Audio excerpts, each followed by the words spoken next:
Welcome back to Filter Coffee Football, guys. We're here to continue our take on this weekend's fixtures. Today, or for this video, we're going to discuss a fabulous result for Wolves, a much needed victory after a long line of good results, or good performances rather, and a fabulous, again, good result for Liverpool, bad start to the season for Leeds United, and some really worrying injury news for Harvey Elliott.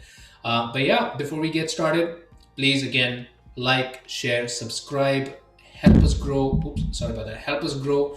Please follow us on Instagram at filtercoffeefooty. And again, let's go ahead and let's get started. So let's start with the Wolves result. Wolves 2, Watford nil. Wolves played away to Watford. A great result. Bruno Lage finally getting some substance to the performances that they've been putting up so far.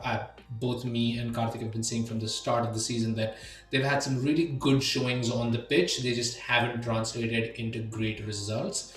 A little bit of luck today, an own goal and a scrappy finish by Hwang Hee-chan to get their second goal.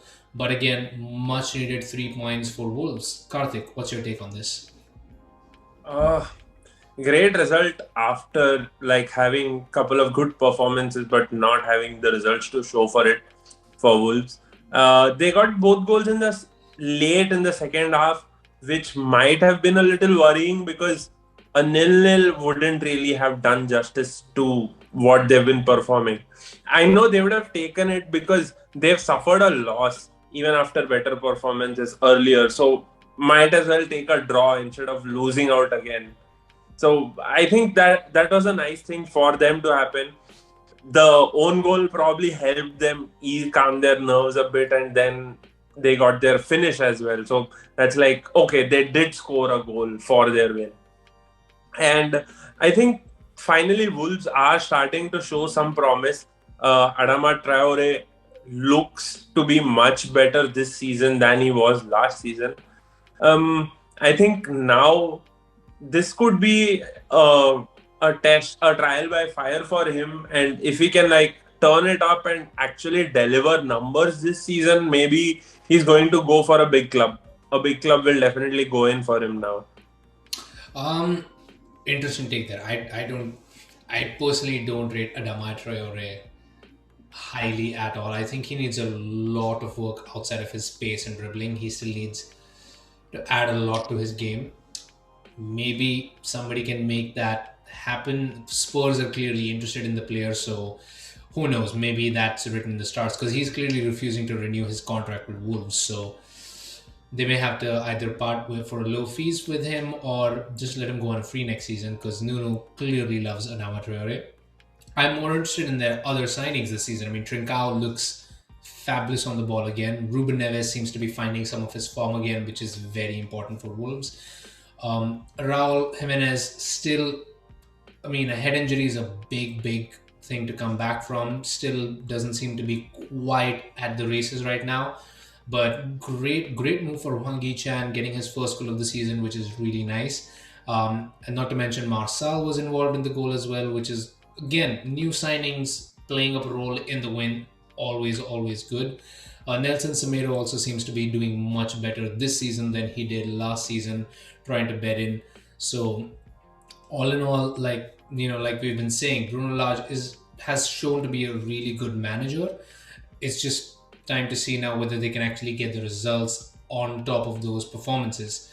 I still think they have a long way to go in terms of getting their system a little bit more consolidated. And again, a win against possibly a relegation candidate this season. Correct. So a good result because they did need the victory, but also if it was anything less than a victory, probably questions were going to be asked. So nobody really talking about this right now, but I believe Bruno Lage was in sort of a similar situation as Mikel Arteta. Just probably he had more of a tactical blueprint than Arteta did before this result actually came along. All in all, I have high hopes for Wolves. I think they can easily finish in the top half, probably compete for the top 8 even. Where do you see this Wolves side and where do you see this Watford side ending? Watford again, I think, will go down. they are going to be relegation contenders. I don't see the team really making a concerted effort to stay up top. They might just pass through or just run through the games, and you might still see them somewhere around 14, 15, 16, somewhere in that order. As for Wolves, I think they can do a top 8 or top 10 finish. Top 10, again, would be underselling them with the squad that they have right now and the new signings that have come in.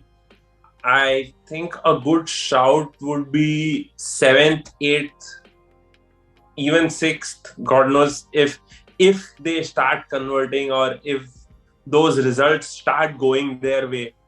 You never know. Yeah, I mean that's really important. In the little bit that I have seen of Wolves, I have liked their tactics a lot, and I rate Bruno Lage really well based just off that small sample size. So I hope they do well this season. But yeah, moving on to a very possibly the most eventful match of this weekend so far, because Burnley and Everton is still left to play. Leeds versus Liverpool. Liverpool coming out as fairly comfortable 3-0 winners, but a really bad injury for Harvey Elliott. Possibly for me a contentious red card coming out of it, and the 100 goal Mohamed Salah. So yeah, let's pick it off from the goal. What do you have to say about Mohamed Salah? Uh, so Salah, right? I mean, what a season he's. I mean, not what a season. Rather, he's been on song for like a while right now. Mohamed Salah has been on his purple patch thing for like at least the last 2 seasons at a minimum, and 100 goals in what 160 odd games. That's a great conversion rate for a winger striker. He's not really a striker per se.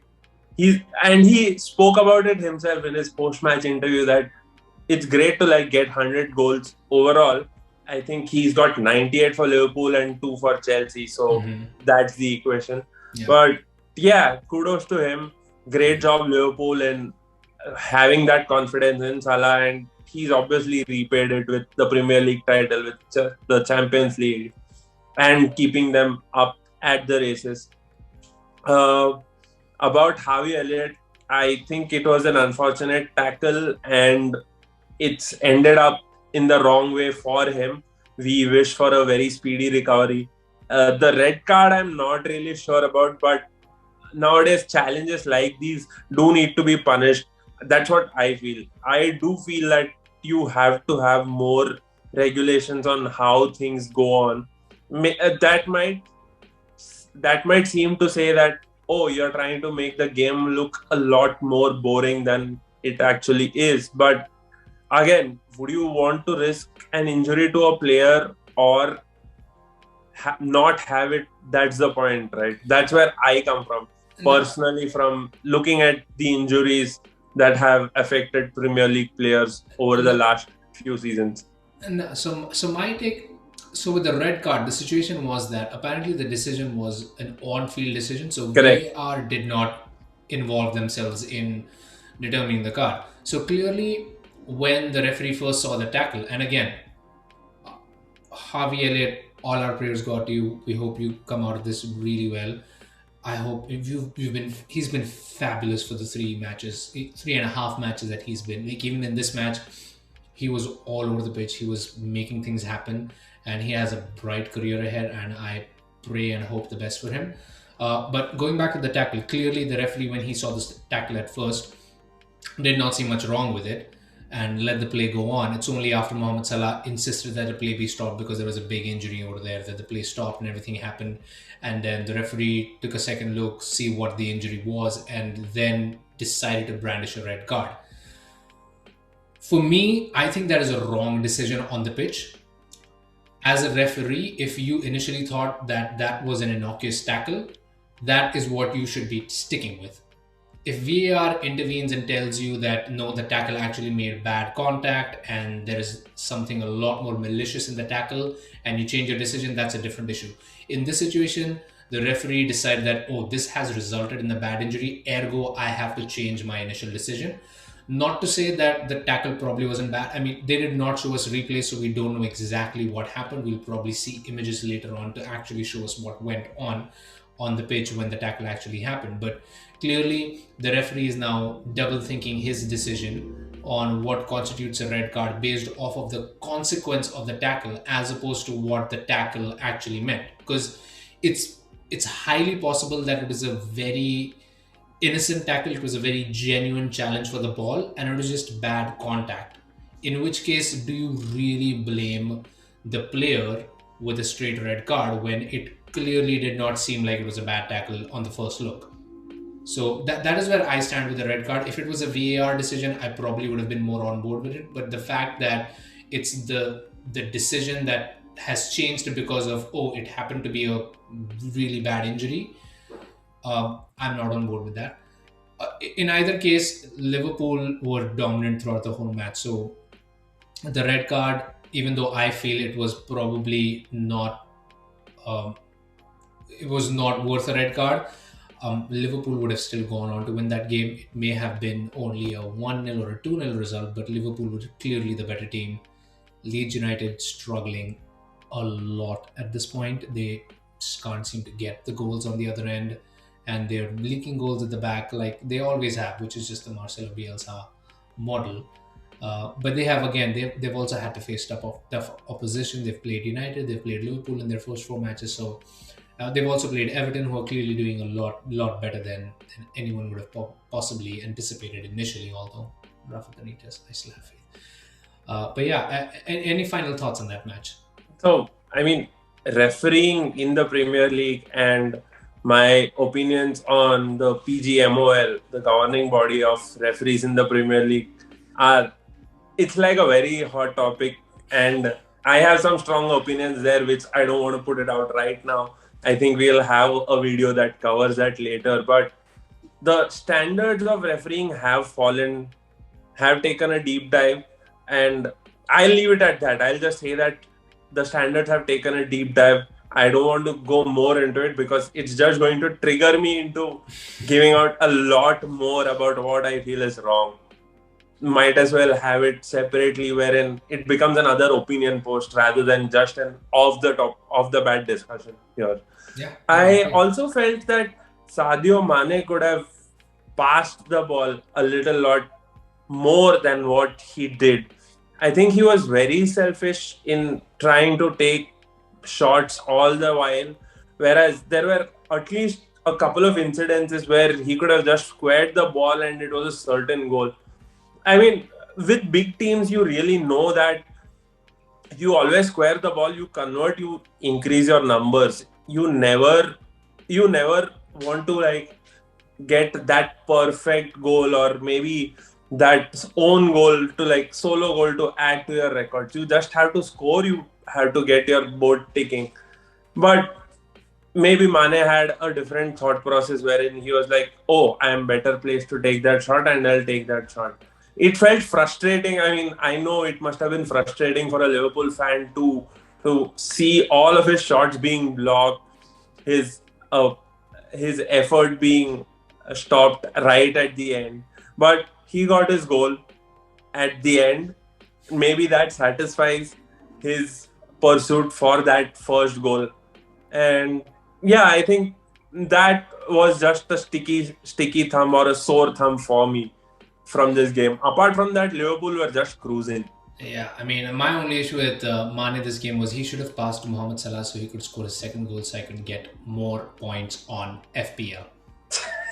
Anyway, but yeah, that was our look at the game weeks today. Primarily talking about Wolves and Liverpool versus Leeds as well. And yeah, thank you for joining in. Again, don't forget to like, share, subscribe.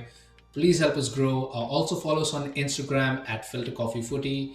And yeah, stay up to date. Watch our videos. Just give us all the support that you can.